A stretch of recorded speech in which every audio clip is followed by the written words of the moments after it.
Vou esperar mais um minutinho, aí eu já vou chamar a Sol aqui para a gente ficar dentro do nosso cronograma. A ideia é falar de saúde mental, né? Eu vi as perguntas que me mandaram lá na caixinha que eu abri ontem à noite do Insta e vou compartilhar elas aqui também. E aí, Karen, Raquel, Aquirás, no Ceará. Paula Valadas, Lisboa. Oi, Paula. Aratuba, Ceará. Que bom, né? Eu adoro fazer live, bicho. Eu acho muito legal. Olha a oportunidade que você tem de ver gente assim do Brasil e de fora do Brasil. Você tá bem, né, cara? Ó, eu vou convidar a Sol, que a gente já vai adiantando, as pessoas vão entrando. Ô, Sol, você quer que eu te... Já chama ou você me manda um convitezinho que eu já te chamo aqui pra live?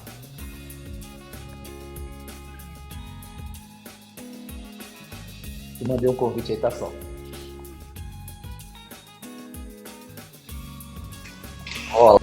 Olá, Olá, boa noite a todos. boa noite, Tudo Sol. Tudo bom? bem? Tudo ótimo. A galera tá Papo bom. entrando aí. Papo bom esse É, nosso, né? interessante. Eles mandaram umas perguntas interessantes ontem. É bom que no inbox eles têm coragem de falar coisas, né? Assim.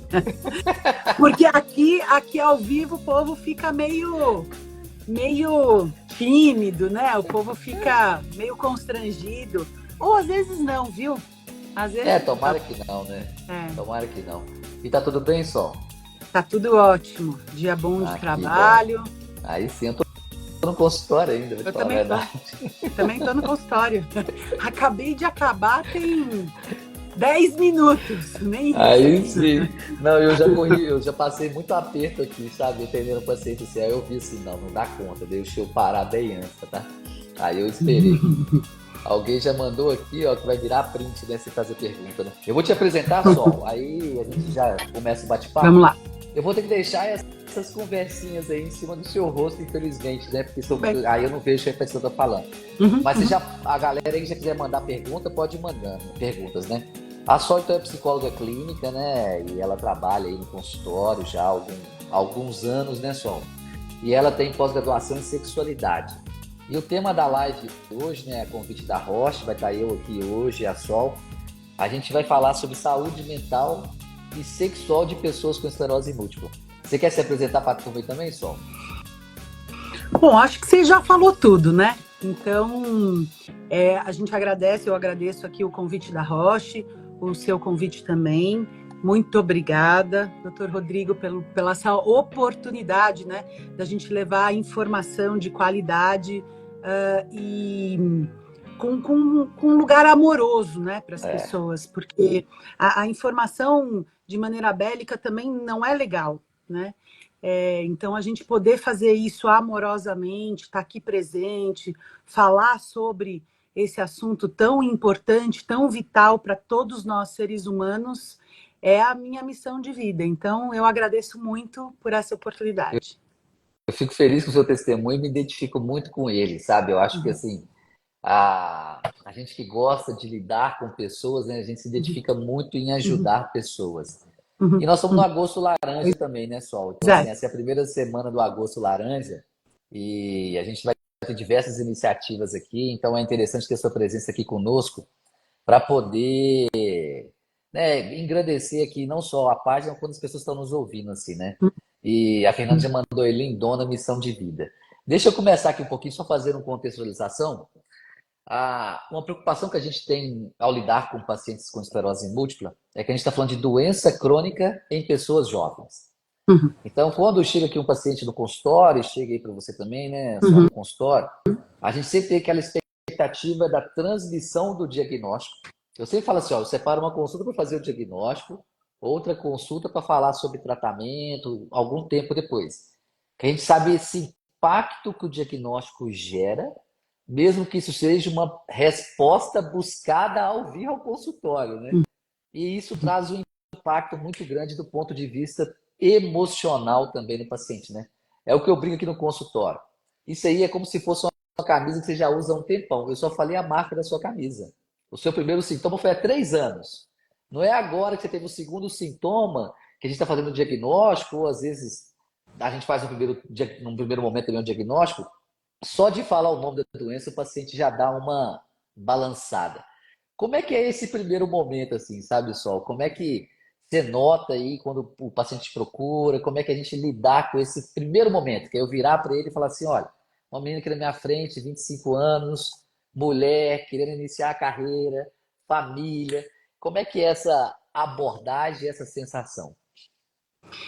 Pois é, Rodrigo, eu acho que eu recebo, né, muitas falas e muitos testemunhos que esse primeiro momento, via de regra, a grande maioria dos profissionais acaba não tendo a continência e a amorosidade para dar este diagnóstico, né? Uhum. E ele é dado de uma forma bem, via de regra, nesse Brasilzão grande nosso, e eu estou vendo que tem gente aqui fora do Brasil também, de uma forma muito despreparada, o que, via de regra, causa traumas, né? Então, é traumático. O momento do diagnóstico tem sido traumático. Então, eu penso que o paciente que está recebendo, ele deveria de receber com um acolhimento muito grande de todos à volta. Porque A família faz diferença, né? Assim, isso, esse acolhimento familiar também, né? a família e os nossos colegas também, né? Aham. Tanto psicólogos quanto enfermeiros, tem lugares, né, que esse diagnóstico acaba nem sendo dado pelo neurologista, É acaba verdade. sendo dado por algum outro médico de outra especialidade. Cara, é catastrófico. É de uma forma catastrófica que piora ainda mais o início do tratamento. Então, esse primeiro lugar de diagnóstico, ele é muito importante para determinar o bom curso do tratamento. Ele é muito importante. É o que eu Mas noto. Pode continuar, pode continuar. Desculpa te ele é interromper. desafiador mesmo, né? Porque a esclerose múltipla, ela vem com uma pecha, né, com estigma muito grande de que a vida acabou, né? O- E na verdade, a vida não acabou. Você foi num ponto aí muito interessante, né, Sol? Que é o ponto que a gente nota que, ao falar do diagnóstico, o paciente já chega no especialista com uma suspeita do diagnóstico, né? Ele já chega até a gente aqui falando assim, olha, já falaram que eu tenho isso, falaram que eu tenho aquilo. E às vezes a pessoa na ansiedade, né, o outro colega de dar um diagnóstico de uma doença rara, ele acaba sendo um pouco agressivo na fala, né? Então Isso, você está falando que a gente tem que treinar também o médico isso, do ponto de vista de como ele vai abordar o paciente, é isso, né? isso. É um treinamento como um todo, né? Nas outras especialidades, porque, Rodrigo, um paciente não chega na sua mão primariamente, porque Não. começa os formigamentos, né? Começa um lugar da gente não saber, das pessoas não saberem o que está acontecendo, começa a não conseguir mexer uma mão, não mexer uma perna, parar de enxergar, vai em qualquer especialidade, menos no neurologista. É verdade, é verdade. E às vezes quando chega aqui para nós, né, só, o paciente já chega assim, em geral ele não vem sozinho, aí vem o familiar, vem Uhum, namorado, aí fica aquela expectativa também na sala de uhum, espera, em geral coloca todo mundo para dentro da uhum. sala para tentar ficar todo mundo ali Isso, com esse acolhimento. isso. Tem uma forma mais tranquila de abordar? Fala, se o paciente entrou com outras pessoas, né? Fala na frente de todo mundo. Você acha que essa abordagem deve ser pessoal? Se o paciente entra com o namorado, né? Às vezes nem é o marido, não é a esposa, e já vê o namorado na primeira consulta, né? Como é que você acha que deve ser essa primeira abordagem, assim? Olha, eu penso que essa primeira abordagem, gente, precisa ser, se o paciente entrou com um namorado ou a namorada, você senta e fala, olha, a gente vai falar sobre sua saúde neurológica. Eu tenho coisas importantes para te dizer. Você quer mesmo estar junto com seu pai, mãe, periquito, papagaio, cachorro, ou você gostaria de ter uma conversa em primeiro lugar, sozinho, sozinha comigo? Eu acho que a gente Ah, entendi. pergunta ao paciente. A gente tem um mal de querer saber pelo outro. E a gente não sabe as coisas pelo outro. Então, a base da saúde mental e dessa comunicação ser mais fluida é a gente aprender a perguntar. A gente não tem que decidir pelo paciente, Jamie. Nem nós da área da saúde, nem a família. E o que eu vejo muito é que a gente sai decidindo. A gente vai inferindo coisas que são melhores ou piores para a pessoa, e a gente não sabe. A gente tem que aprender a perguntar para o outro o que esse outro quer. A gente, eu vou perguntar aqui na plateia também, aproveitando esse ensejo seu, como que foi a época do diagnóstico, né? Se eles estavam com familiares, com o marido, e como é que estava. Uma dificuldade que eu noto aqui, Sol, e que eu vejo aqui nos pacientes, é esse primeiro momento ele está muito ansioso, né? Ele já chega para nós cheio de perguntas, cheio de dúvidas, e fala assim, eu fui na página tal, eu conversei com fulano, eu encontrei quem não tem. Essa abordagem de procurar informação, seja na rede social, seja com alguém que conhece uma pessoa que também é portadora de esclerose múltipla, você acha que o caminho é em cada um de um jeito? Ou existe uma fórmula assim, olha, não é melhor não procurar, é melhor esperar? Como é que você nota isso aí? Acho que cada um tem um jeito, cada um tem uma forma, mesmo porque o sintoma de cada um é muito diferente um do outro, né? São múltiplas formas de sintoma, esse primeiro sintoma, né? Então, assim, cada um vem de um lugar, de uma forma, de um jeito. E o interessante, Rodrigo, que eu observo, né, é que a esclerose múltipla, do ponto de vista mais emocional, a gente poderia dizer que ela tem uma base na contradição. Então, ela tem uma base emocional na contradição. Aquilo que deveria nos proteger, nos defender, nos ataca.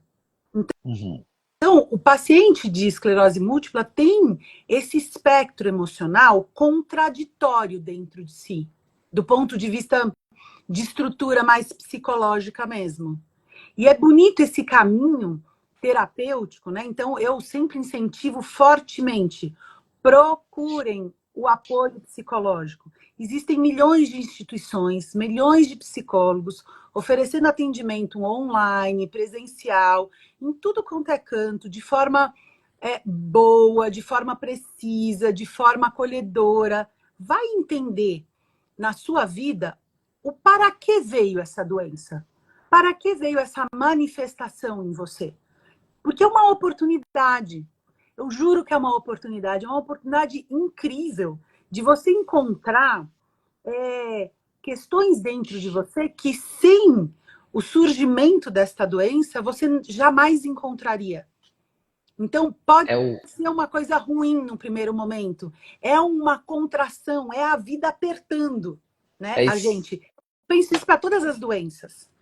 Isso que você falou aí, que é uma oportunidade, eu vejo muito aqui das pacientes que elas falam assim, Rodrigo, agora que eu entendi melhor a esclerose múltipla, a minha vida está muito melhor, porque eu procurei fazer uma atividade física, eu procurei valorizar mais os meus relacionamentos, eu saí de relacionamentos tóxicos, eu resolvi dar um rumo na minha vida, vamos dizer assim, né? E isso foi uma coisa que a maioria das pessoas que eu vejo saindo daquela estagnação, né? Aquele primeiro momento ali do susto, daquelas 5 fases que a gente fala aqui, né? Que o paciente tem aquela revolta, a depressão, a negação, que é muito comum no início, né? Depois vem aquela depressão e aceitação e tem aquela barganha, né? Que ele fica ali, mas eu tenho esclerose múltipla, então não vou estudar, não vou trabalhar. Qual que é a forma ideal? Você falou de procurar psicóloga, né? Que é uma das oportunidades. Você falou de procurar, né, pessoas que vão acolher o caminho dessa pessoa. E aí na psicologia, assim, porque tem paciente que não gosta de falar, né, Sol? Que tem aquele paciente que não é comum na esclerose múltipla, não, que eles gostam de falar. Eu ia falar né? isso, que na esclerose múltipla, isso não é nada comum. O paciente me ama falar, né? Mas assim, você acha que ele deve usar como cartão de visita? Eu vejo paciente que fala assim, todo relacionamento ele já quer apresentar assim, com seus cartões de tem esclerose múltipla.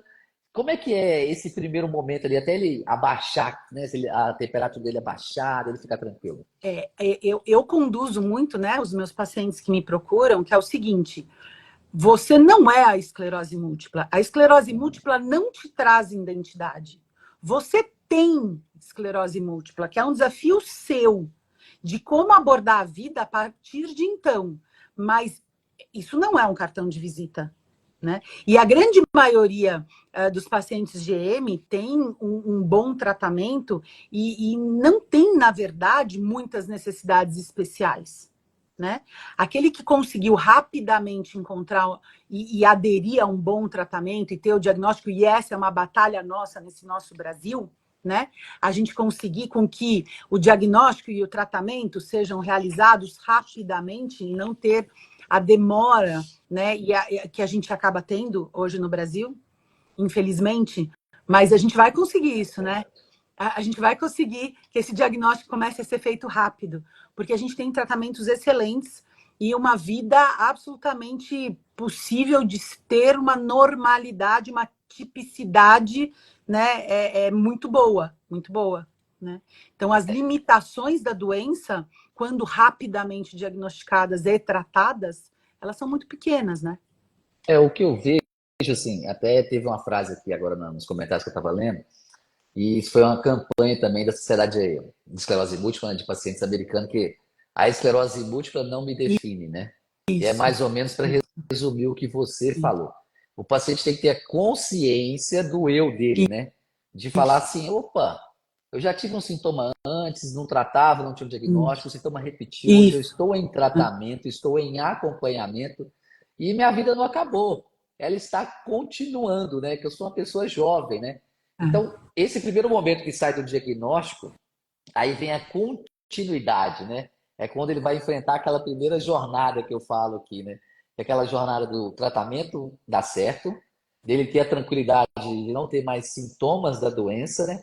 E aí ele vai aos poucos abaixando a poeira ali. E a gente nota que nesse momento tem paciente que se fecha e tem pacientes que preferem compartilhar o problema. Eu tenho um paciente que não contou para o marido, tá só? Jura? Inacreditável, mas eu tenho, Não juro. contou pro Não contou para o marido. marido? Para o marido. Uau! Como é que Então, tá fazendo? assim, Como é que a criatura tá fazendo essa proeza? Como é que ela consegue assim, esconder isso do marido? já são alguns bons anos, né? E ela está estável. E eu sempre tento falar com ela para contar. Para a gente fechar esse primeiro momento que é do diagnóstico, vamos pensar naquela paciente que ela tem um relacionamento de amizade, ou tem uma prima próxima, alguém próximo, mas ela fechou ali o diagnóstico. Só eu e meus pais, minha família, não vou contar para ninguém. Quando ela quer fazer essa transição para ela falar do diagnóstico para alguém, como é que essa transição é melhor elaborada? Como é que você trabalha aí com os pacientes no consultório? Quando existe a necessidade de apoio verdadeiro. Então, quando você Ótimo, tem uma ótimo isso. necessidade de Repete essa apoio frase aí que eu real, achei ela então, vamos ótima. Repete essa lá. frase aí que eu achei ela Quando ótima. existe, né, a necessidade de um apoio verdadeiro, né, eu preciso ser apoiada em algo, aí eu honestamente, verdadeiramente, eu vou lá e conto e peço, faço o pedido do apoio que eu estou precisando. Entendi. Não, E existe uma não se forma de. vitimizando, né? E não se vitimizando, né? Acho que o Isso que eu ia falar. principal do paciente de EM é não cair na tentação de virar uma vítima da humanidade, porque é muito fácil. É muito fácil, é muito rápido e imediato, porque existe injustiça, sim, existe descaso, sim, existe negligência, sim. Uhum. Não se aproveitar disso para se vitimizar, né? Isso é ótimo. Aproveitar isso para trazer consciência para aquela pessoa que está negligente. Eu vou pegar um gancho aqui do que a Karen falou. Ela acabou de contar isso aqui. Ó. Eu contei para o meu namorado até com essa Karen, né? E tem 4 anos que estamos juntos. Falei para ele o que pode ou não acontecer, mas ele me apoia muito. O fato de contar também cria um elo, né? Assim, de estamos juntos, né? Vamos juntos nessa jornada, eu te apoio, te dou suporte. Isso também pode ser uma segurança, né? Que o paciente tem. Você vê que ela está no relacionamento aí de 4 anos ou mais, né? Então, contar é para quando você tem necessidade do apoio, né? E o apoio não está dentro de casa, às vezes, também, né? Mas eu te diria assim, ó, no caso da conjugalidade, né, do casamento, do relacionamento, o não contar tá denunciando o não relacionamento que existe, porque um relacionamento Ótimo, conjugal, a gente ótimo. precisa de confiança, a gente precisa de cumplicidade, né? A gente tem lá as formas do amor se manifestar, né? Eu costumo falar que existe o amor substantivo e o amor verbo. Amor substantivo é uma coisa que todos nós somos capazes de sentir. E o amor verbo, né, que é a ação amorosa, é uma coisa que todos nós seres humanos precisamos aprender. Porque a gente não nasceu sabendo amar. A criança não ama. A criança é amor, mas ela não ama. E o adulto precisa aprender a amar. E o lugar mais fértil, né? O terreno mais fértil para a gente aprender a amar é o casamento, é o relacionamento, né? Eu sou muito pró-casamento e relacionamento. Então, o primeiro passo da manifestação de amar é o cuidar. O cuidar, lembrando que, né? O cuidar, ele não pode ser sufocando o outro. Ele precisa ser na forma de atenção. Né? Então, esse lugar, né? Que eu trabalho muito do paciente ter uma propriocepção dele, ou seja, entender muito bem o seu corpo e perceber o seu corpo realmente. Então, esse trabalho corporal também do paciente de EM, e aí, né, vou começar a puxar a sardinha para o meu lado, que o encontro sexual, o encontro de dois corpos trazem esta qualidade bem presente do que está acontecendo com o meu corpo, o que eu quero dele, como é que ele responde a um toque A, B, C ou D, a uma palavra A, B, C ou D. Então, isso é muito importante para o paciente de doenças autoimunes, de esclerose múltipla, de qualquer ser humano, né? A propriocepção é uma das coisas que a gente está mais desconectado. A gente não consegue perceber a gente mesmo, né? Que dirá o outro. Né? Então, esse lugar da conversa no casamento, no relacionamento, no namoro, no encontro casual do paciente de EM é muito importante para estabelecer uma troca real, verdadeira, né? Porque se você esconde do seu parceiro, do seu marido, ou mesmo do seu caso, do seu ficante, de que você tem um corpo que responde de maneiras diferentes a determinados estímulos, né? Você vai lá tomar um banho quente e o seu corpo paralisa, você vai falar o quê? Para o cidadão ou para a cidadã que está ali com você, que seu corpo paralisou da lei, né? Que precisa te jogar na bacia de água fria, né? Assim, precisa ter essas conversas, né? E isso se chama intimidade, isso se chama aprender a amar. Eu vou aproveitar seu gancho aí da intimidade para a gente mudar para sexualidade. Muito então, bom. assim, como você falou, eu acho que Deus tem um propósito na vida de todo mundo e a relação conjugal, ela faz parte do ciclo da vida, né? Então, a gente está aqui e faz um diagnóstico de uma mulher jovem que ela tem aquele intuito de formar uma família, tem aquele intuito de casar. E uma das coisas que eu vejo como um tabu, tá? Eu tenho residente, né, e fellow, né, que são as pessoas que estão em aprendizagem ali do tratamento, né, para as pessoas aqui entenderem como trata a esclerose múltipla. E eles ficam no maior, fica sem graça. Você perguntou ao paciente como é que tá isso, como é que tá aquilo, e assim, mas tá com a mãe. Eu falei, pede a mãe licença, arruma um jeito. Você não pode deixar de abordar. Então eu vejo duas situações quando a gente fala de sexualidade. Primeiro vamos começar assim, do campo da relação do profissional de saúde com o paciente. Existe um tabu que a pessoa não quer ir nesse momento com o paciente. Pô, eu, Rodrigo, aqui, vou perguntar para uma menina jovem de 20 e poucos anos como é que está a relação sexual delas, como que ela vai interpretar isso de mim? Ou se ela falar isso para o médico, como que o médico vai interpretar? E existe esse tabu, né, Sol, na relação do profissional de saúde com o paciente. Será que eu devo falar? Será que eu devo perguntar? E isso aumenta mais ainda a ansiedade, né? Porque a pessoa está ali descobrindo como é viver com esclerose múltipla. E está cheia de dúvidas, às vezes é uma dúvida facilmente resolvida. Como é que é esse primeiro momento, assim, sabe, Sol? Porque você, como psicóloga, isso aí faz parte do seu dia a dia, né? Mas vamos falar aqui para aquele paciente que vai chegar aqui no consultório do doutor Rodrigo e ela tem dúvidas sobre sexualidade. Como falar isso de maneira sincera, né? E também, assim, sem preocupações, né? Então, vamos lá. A gente tem duas questões aqui, né? Uma coisa, Rodrigo, é o preparo do médico. O médico que fica constrangido de perguntar sobre a saúde sexual do seu paciente, ele tem questões sexuais com ele. Porque se eu não tenho questões, né, de alguma repressão e se a minha sexualidade está fluindo livremente, eu falo sobre o assunto sem problema nenhum.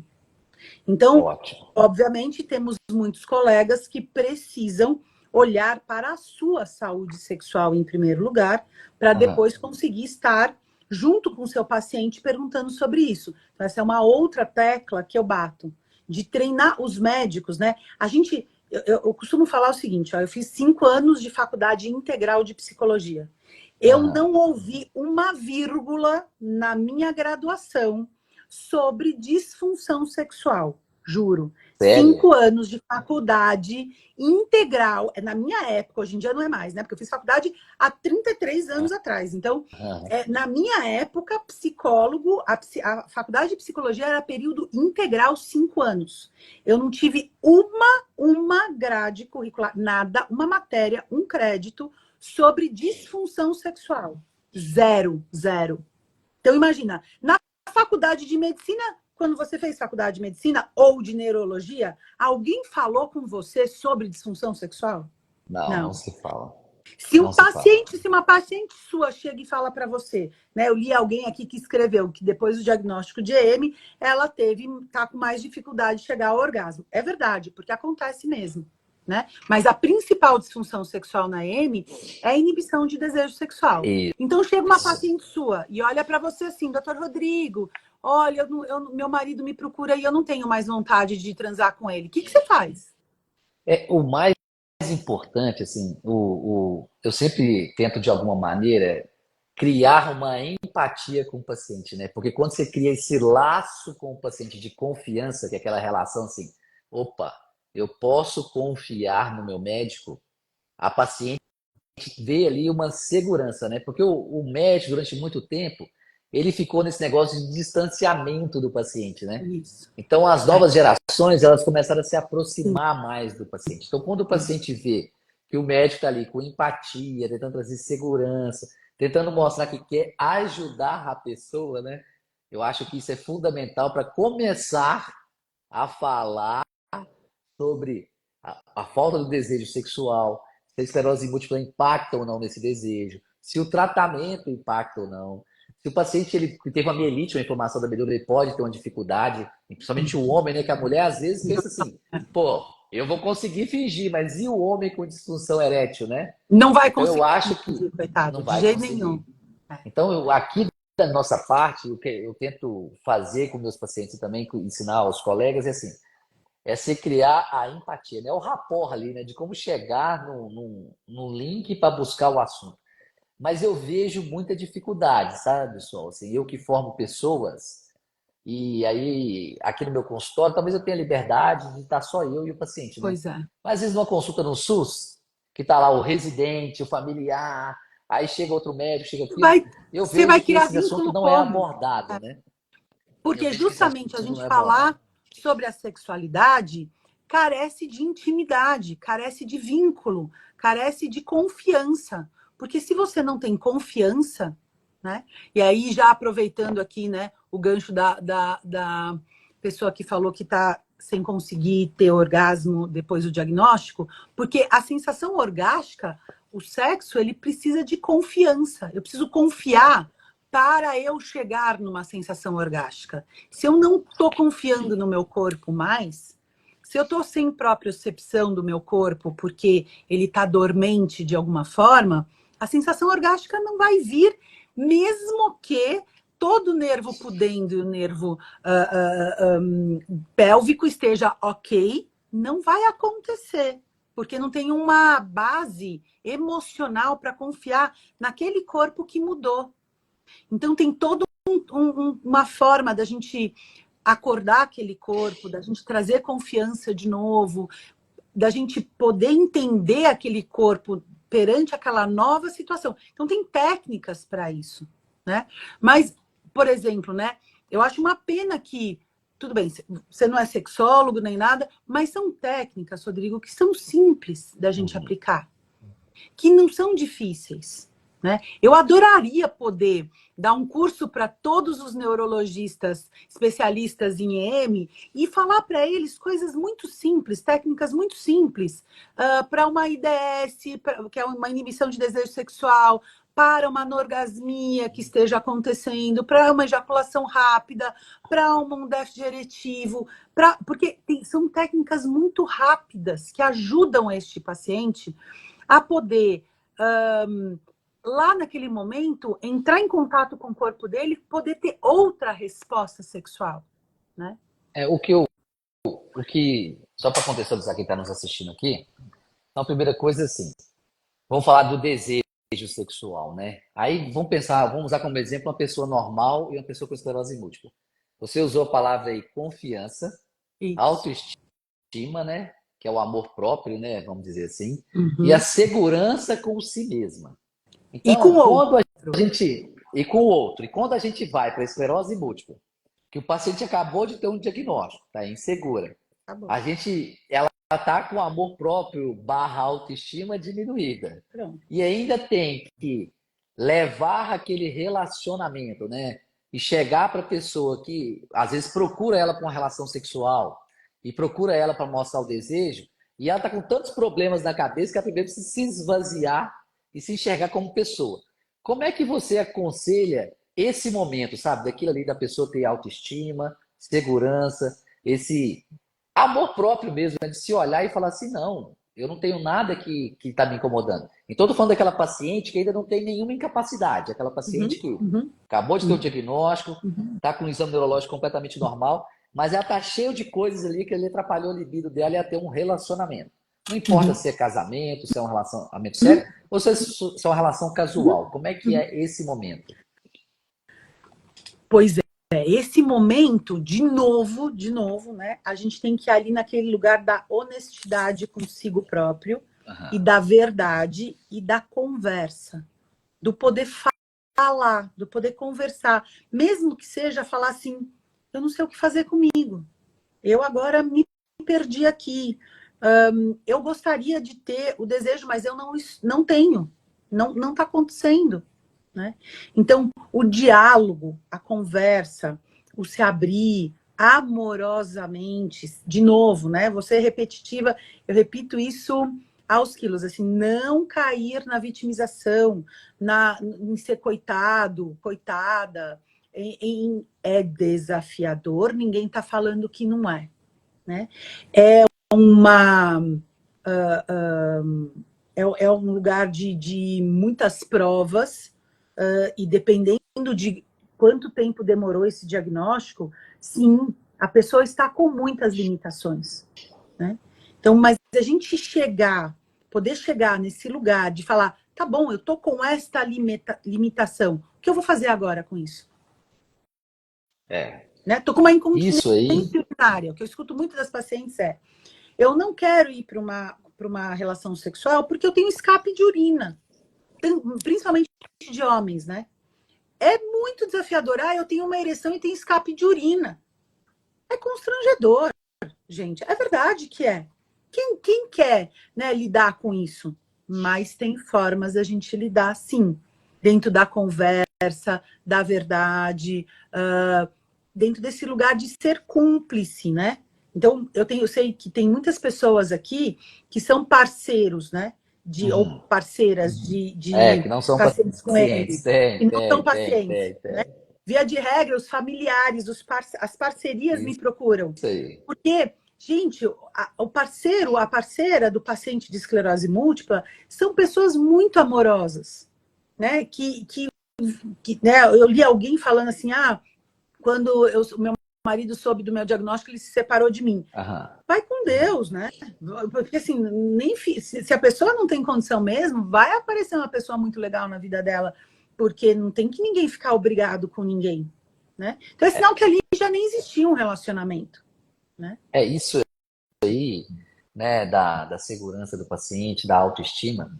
A gente já vê essa dificuldade no paciente sem sintoma. Isso. O que é bom deixar assim claro é que o paciente assintomático de esclerose múltipla do ponto de vista físico, às vezes a libido dele não está alterada, que às vezes ele venceu, não está alterado com a esclerose múltipla, que ele venceu esse momento da segurança, ele conhece o corpo dele, só que acontece o seguinte, às vezes o médico vai lá e dá um antidepressivo. E às vezes a gente sabe que o antidepressivo também tira a libido do paciente. Então uma coisa que eu sempre falo aqui com meus pacientes se o antidepressivo antidepressivo, porque a gente sabe que a esclerose múltipla ela pode aumentar esses transtornos neuropsiquiátricos do paciente. Sim. Esse remédio aqui que eu estou te dando também atrapalhar no seu desejo pelo sexo, isso você tem que me avisar. Porque nós não estamos aqui para atrapalhar, né? Nós estamos aqui para ajudar. Mas E não às tem vezes jeito, né? O pode antidepressivo, atrapalhar a libido. eu não conheço Tira nenhum muito. antidepressivo Não que não tem. tenha uma intervenção Não no tem, não desejo tem, não sexual. tem. Eu Isso desconheço aí. um antidepressivo que não mexa com a libido, infelizmente. Isso é muito comum e eu acho que cada paciente que está aqui nos ouvindo, que às vezes pensa assim, minha libido está ruim porque eu estou preocupada comigo mesma, eu estou achando isso, minha vida não está boa. Às vezes pode ser o medicamento. E é Isso. importante que você fale para o seu médico isso. Não vai tirar o remédio agora depois da live. Mas é importante Não, que você pelo converse com amor, ele isso para é falar muito assim. importante a gente falar. Porque a gente fala essas coisas, a pessoa vai lá e arranca o antidepressivo. Não faça isso. Isso, Não faça isso de não faça jeito isso. nenhum, E pelo amor aí, de Deus, né?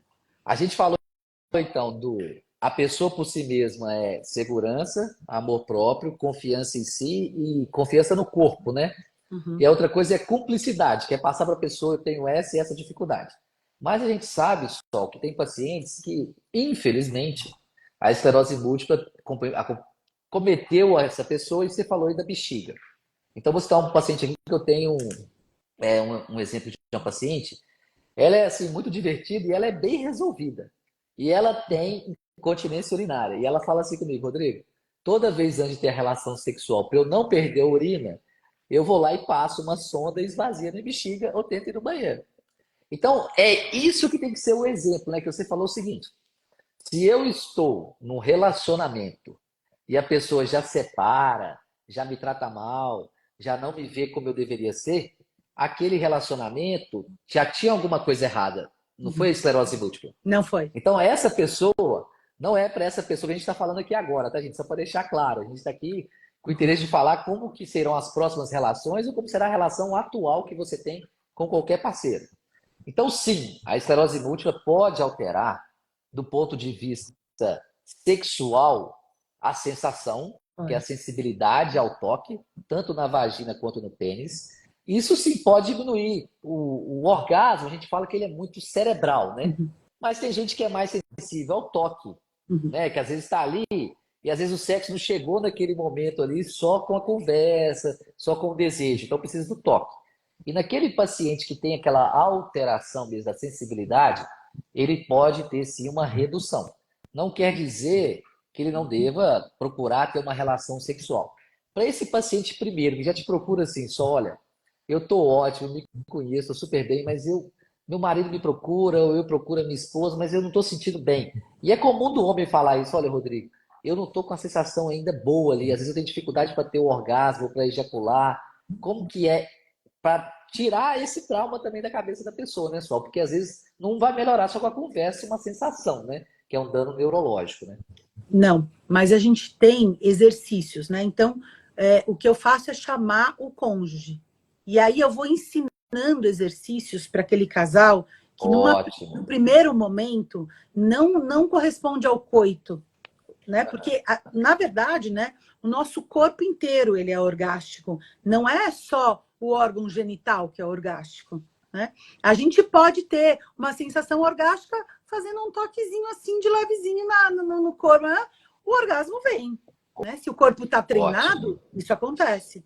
Então, eu vou ensinando técnicas de toques, de formas de banhos, de brincadeiras, de trazer algo, de respirações, né? Eu uso muitas técnicas de respiração e que numa hiperoxigenação ali com algumas formas de respirar, esse corpo ele passa a estar mais disponível. Inclusive, passa a ter mandaram você ensinar. Controle. Você jogou a conversa e agora aí, ó, ensina. Agora vamos ter que ensinar. Boa, vamos, bora ensinar. Já colocaram aí, ó, ensina, ó. Ensina, então vamos ensinar. Então, gente, né, essa brincadeira que eu fiz aqui do toque assim, esse toque de levezinho no corpo todo, né, isso aqui é tipo uma focalização sensorial, E esse toque na pele, ela tem como objetivo fazer com que toda a nossa bioenergia do corpo acorde. Mesmo o paciente que tem uma parestesia, este toque vai fazer com que algo se movimente pelo corpo. Então, esse toque começa desde lá dos pés. Ah, mas eu tenho cócega. Então, no lugar que tiver cócega... Gente, vocês sabem o que é cócega no adulto? O que é cócega no adulto? Porque adulto não tem cócega. Quem tem cócega é criança. Vamos lá, doutor Rodrigo. O que é cócega no adulto? É isso aí, é verdade. É estímulo, né? E é Cócega no estímulo adulto. sensorial Exato. para desejo, Reprimido. né? Que tá Isso. reprimido. Então, cócega, gente, no adulto, tem o coceguinha na barriga, cócega no joelho, né? Cócega no adulto é energia sexual reprimida. Ponto. Então, o que a gente faz? Chegou ali naquele lugar, você está fazendo esse toque na sua parceria, chegou naquele lugar e a pessoa fez cócega, você não vai ficar ali torturando a pessoa. Então, sai do levezinho, coloca a mão inteira e esparrama. Sai do levezinho, coloca a mão inteira e daí vai no levezinho e esparrama. Não fica torturando essa parceria. Você tá ali, né? Esse cuidar é ver o que o outro precisa, a gente tem para dar o que o outro precisa. Então vai lá e esparrama isso. E continua, e faz na porção frontal inteira, faz de um lado e faz do outro. Toda a parte do corpo onde tiver pele. Não se fixe nos órgãos genitais ou nas mamas, nada disso. Toda a extensão da pele deve ser tocada. Isso vai demorar uma meia hora, depois troca. O outro parceiro faz em quem fez primeiro. Experimentem, percebam o corpo. O que aconteceu com esses corpos daí? Se olhem. As pessoas não conversam mais, né? É aquilo que a gente chama de preliminares, né? As pessoas não têm mais aquele momento de conversar, de ter o desejo, a provocação, né? Então, o toque traz isso. Então, uma dica boa, né, que você está dando, é valorizar mais o toque. Um beijo, usar outras coisas que não sejam ali o pênis e a vagina, né? Exatamente. Mãozão no peito, mãozão ali, não é isso. É conversar assim, ó. Vamos com calma, vamos nos conhecer novamente, né? Porque ninguém chega num relacionamento, primeiro vai dar um beijo na boca, né? Ninguém chega já metendo mãozão, né? E as pessoas precisam de relembrar isso, exatamente, né, de relembrar então, isso, né? antes de ir para o toque, né? O que eu sempre costumo falar é o seguinte, ó. Como é que a gente conheceu alguém? Não foi pelo toque, não foi pelo beijo, foi pelo olhar. A primeira coisa que acontece para ocorrer um encontro é o olhar, os olhos, né? A gente se olha, a gente se vê.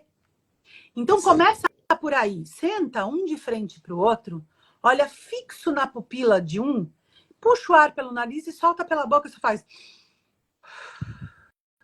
Solta mais do que puxa. Porque, via de regra, a gente mantém os pulmões cheios de ar. E isso atrapalha. Então, a gente solta mais o ar e puxa. Ah, mas eu fiquei tonta. Olha, eu nunca ouvi falar de ninguém que tenha morrido respirando.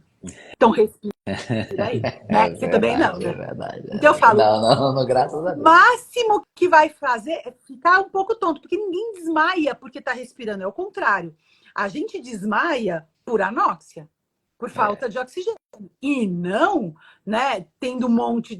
Só na parte respiratória de boca e nariz, não tem como a gente ter um excesso de oxigênio. Não tem como. A nossa mecânica, ela é exata. Então, fica todo... O que eu vejo, assim, né, do dia a dia dos pacientes, né, que todo mundo tem uma cobrança muito grande, né, Sol? E a pessoa já vai para casa com aquela preocupação assim, vamos falar um pouquinho de homem, né, com disfunção erétil, né, que a esclerose múltipla pode sim dar disfunção erétil. Então, Pode. isso é uma coisa que a gente tem pacientes que podem ter disfunção erétil. Então, esse perfil de paciente é que o homem não tem como esconder, né? Então, às vezes eu pego esse paciente aqui. A gente tem que conversar também com a esposa, com a namorada, para falar assim, olha, isso vai melhorar, pode melhorar. É importante que você entenda o apoio, é importante que tenha sinceridade. É lógico que a gente tenta também, né, as medicações de uso para essa situação.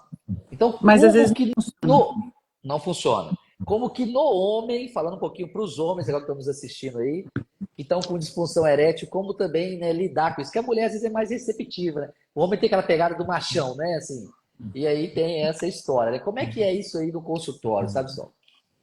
Aí eu vou entrar numa coisa bem polêmica, que é a desconstrução do coito.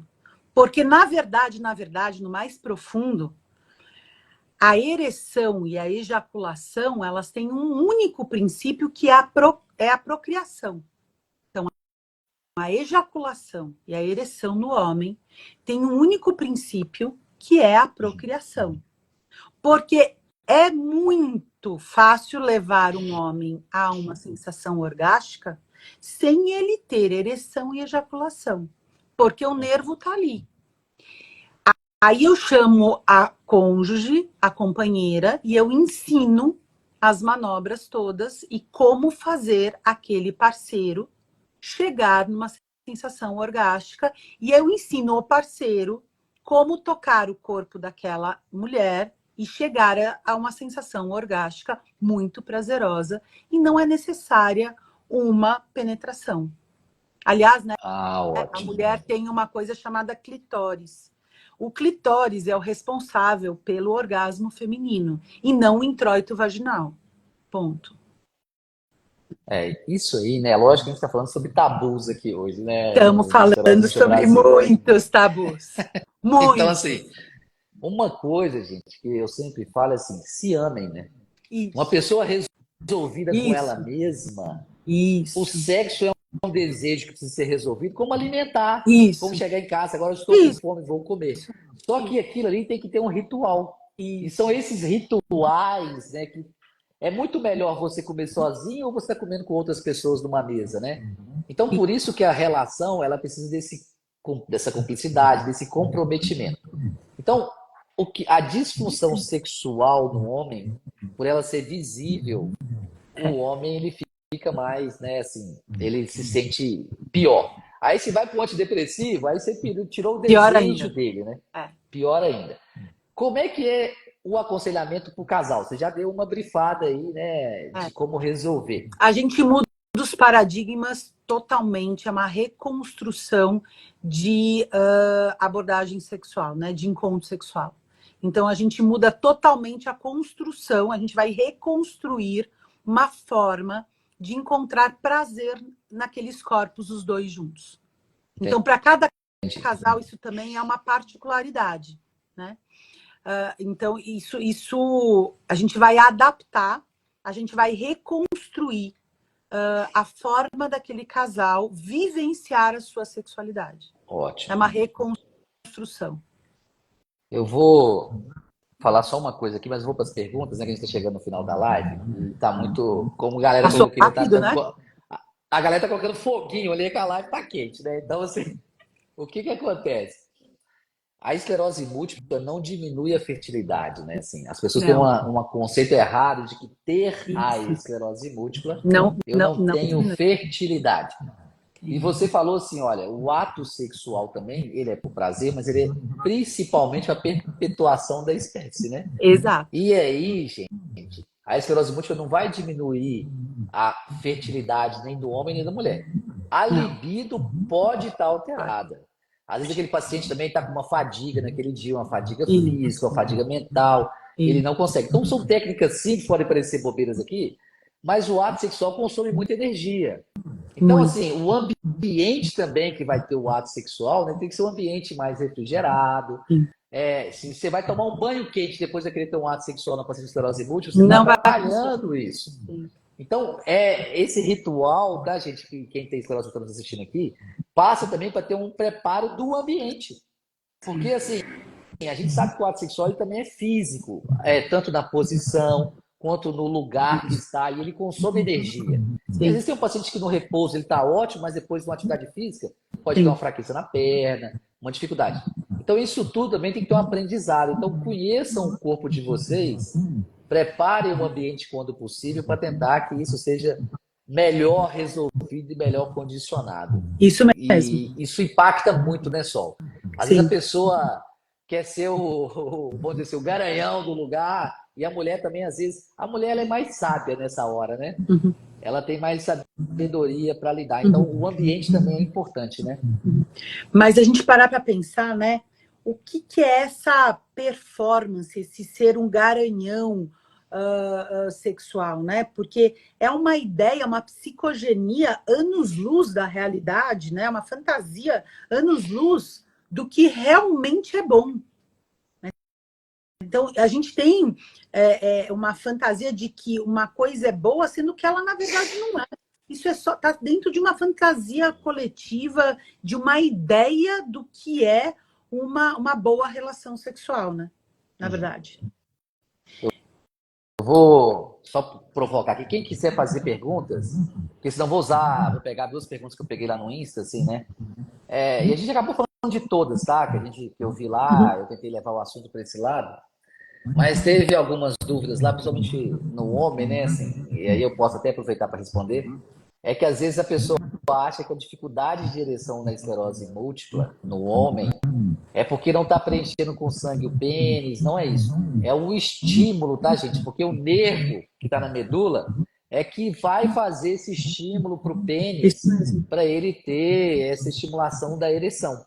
Quando o paciente está nervoso, ele consegue inibir isso. Por isso que a gente fala que às vezes quem tem ejaculação precoce ou disfunção erétil está muito aqui na cabeça, não está lá. É só uma descarga adrenérgica, né? Onde tem Isso, medo, vezes, não tem ereção. E às Onde vezes tem ansiedade, da esclerose não tem múltipla, e às vezes da esclerose múltipla, tem uma lesão medular e infelizmente comprometeu a ereção. Sim. Então aí tem que ir para essa desconstrução que você falou. Então eu vou pegar o gancho aqui de uma pergunta que eu vi aqui, né? Que já que todo mundo falou que a orientação foi boa. A mulher com EM na menopausa e com ressecamento.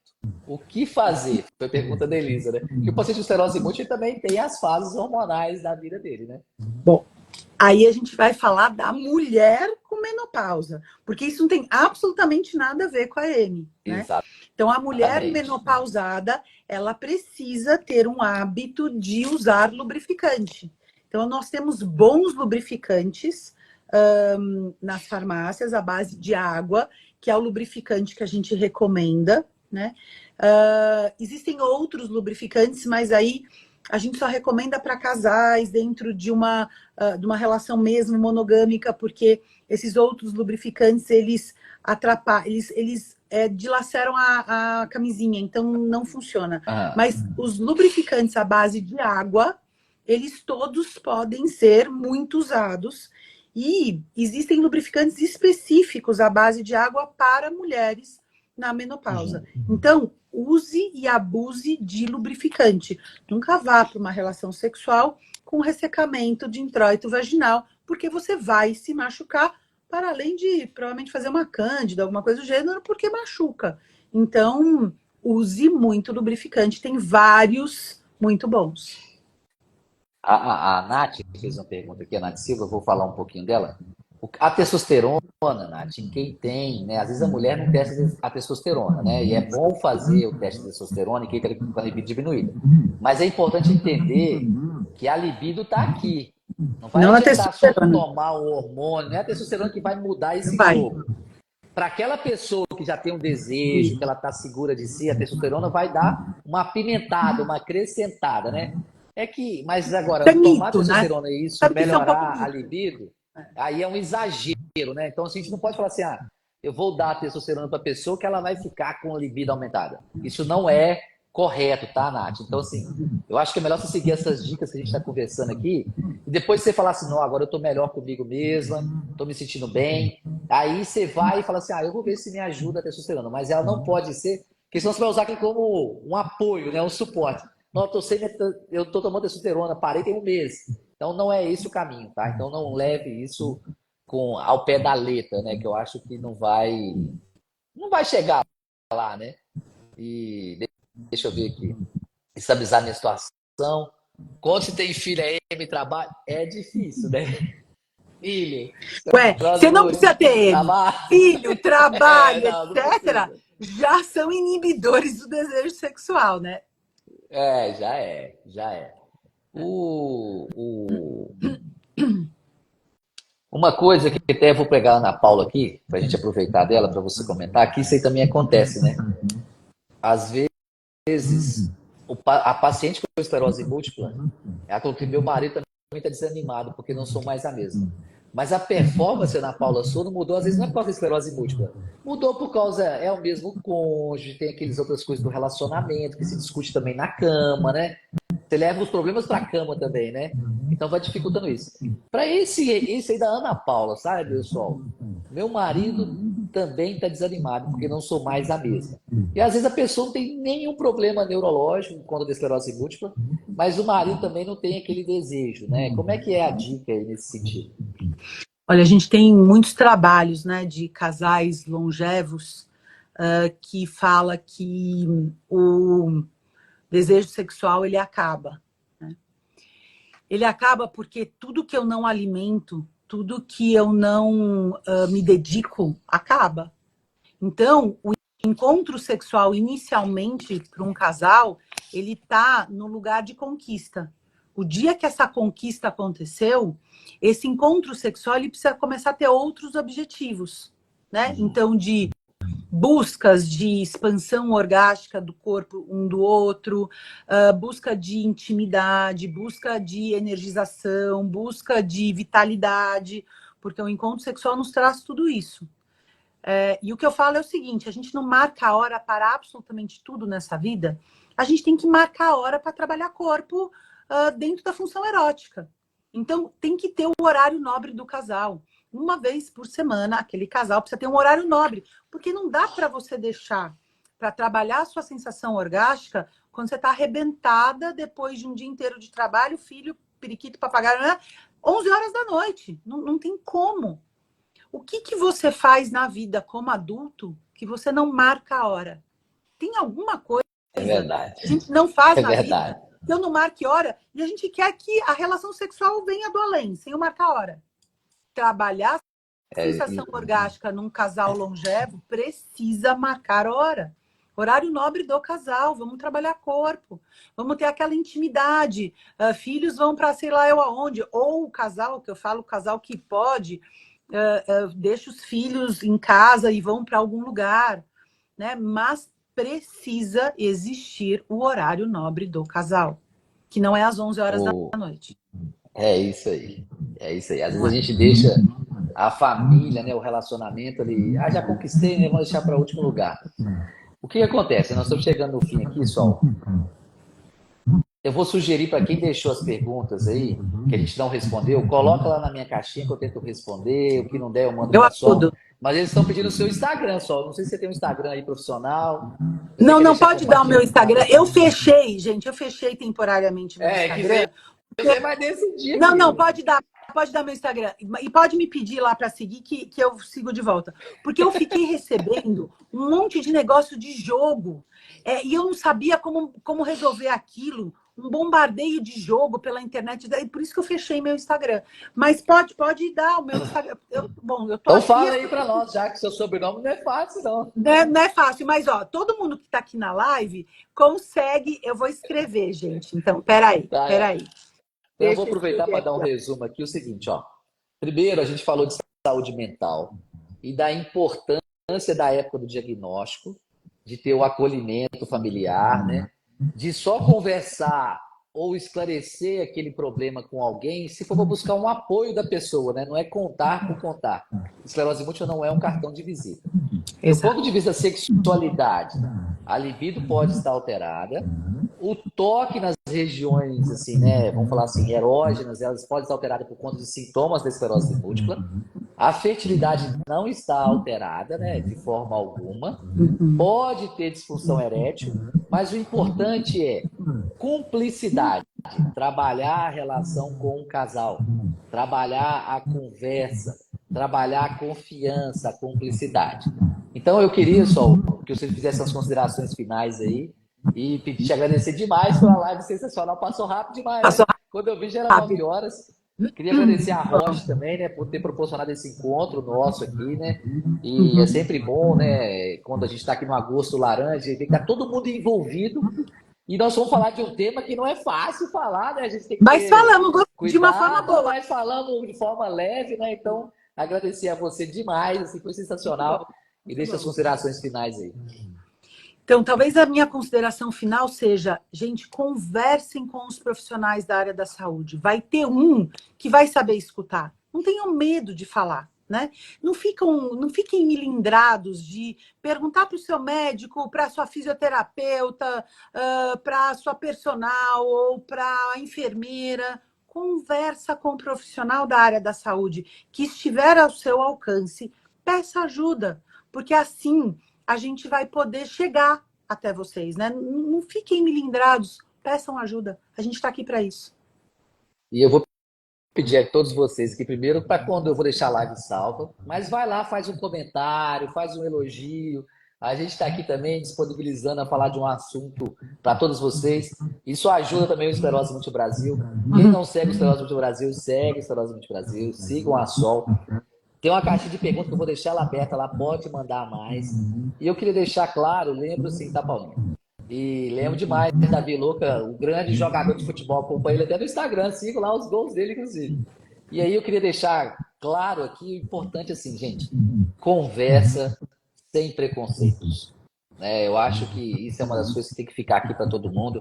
E Sol, foi sensacional. Muito bom. E a Sol tá em São Paulo, né? Mas também faz consulta online, né, Sol? Então, assim, procurem ajuda, gente. Procurem Isso ajuda. mesmo. Dá para Isso resolver. mesmo. Queria dar um abração para você, tá? Só agradecer a Rocha mais Obrigada. uma vez. Turma que ficou conosco aqui, ó. Um Obrigada, beijão para Rocha. vocês. Obrigada, Rodrigo, pela oportunidade. Muito obrigada do fundo do meu coração, viu? Vamos embora. Vamos botar esse conteúdo no mundo. Certo? Um beijão aí. Fica com Deus, Sol. Beijo. Tchau, gente. Tchau, tchau. Beijão.